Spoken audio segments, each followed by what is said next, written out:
ایرانی ایٹمی منصوبے اور مشرق وسطیٰ۔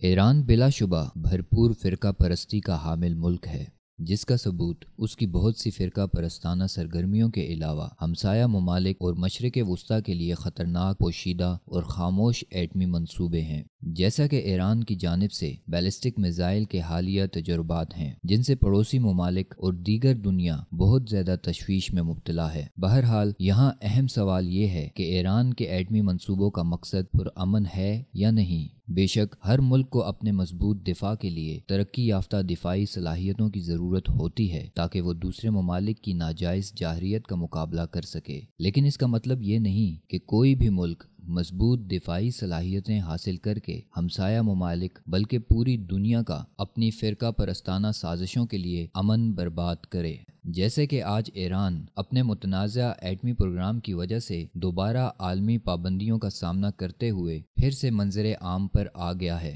جبکہ ایک وقت ایران نے پرامن مقاصد کا اظہار کرتے ہوئے اپنا ایٹمی پروگرام شروع کیا تھا، اور امریکہ، فرانس، روس، جرمنی اور سوئٹزرلینڈ نے کھل کر اس کی حمایت کرتے ہوئے اپنا پیسہ بھی اس میں لگایا تھا۔ لیکن 1979 میں ایرانی انقلاب کے بعد کچھ حد تک ایران کا ایٹمی پروگرام رک گیا، مگر 1990 میں دوبارہ اس پروگرام میں روسی تعاون کے بعد تیزی آ گئی۔ پھر 2003 میں عالمی ایٹمی ایجنسی IAEA نے تحفظات کا اظہار کرتے ہوئے کہا کہ ایران پرامن ایٹمی پروگرام کے تحت خطرناک ایٹمی ہتھیار بنا رہا ہے، جس کے بعد 2003 سے 2015 تک ایران پر عالمی پابندیاں لگائی جاتی رہی ہیں، اور اس دوران ایران بارہا اپنے ایٹمی پروگرام کو پرامن قرار دیتے ہوئے اندر ہی اندر ایٹمی ہتھیار لے جانے والے بیلسٹک میزائل پر کام کرتے ہوئے مسلسل تجربات کرتا رہا۔ اب حقیقت یہ ہے کہ ایران کا ایٹمی منصوبہ تقریباً مکمل ہو چکا ہے، اور دوسری جانب مشرق وسطیٰ میں ایران کی دوسرے ممالک کے ساتھ اس کی اپنی فرقہ پرستی کی وجہ سے پیدا شدہ چپقلش سے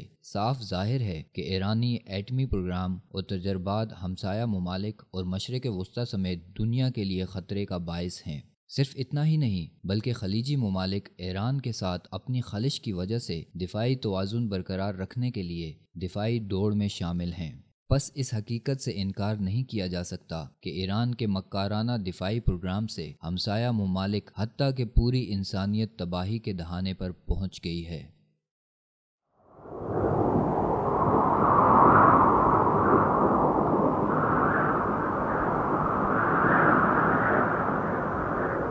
اخوت و محبت کا علم بردار وصال اردو۔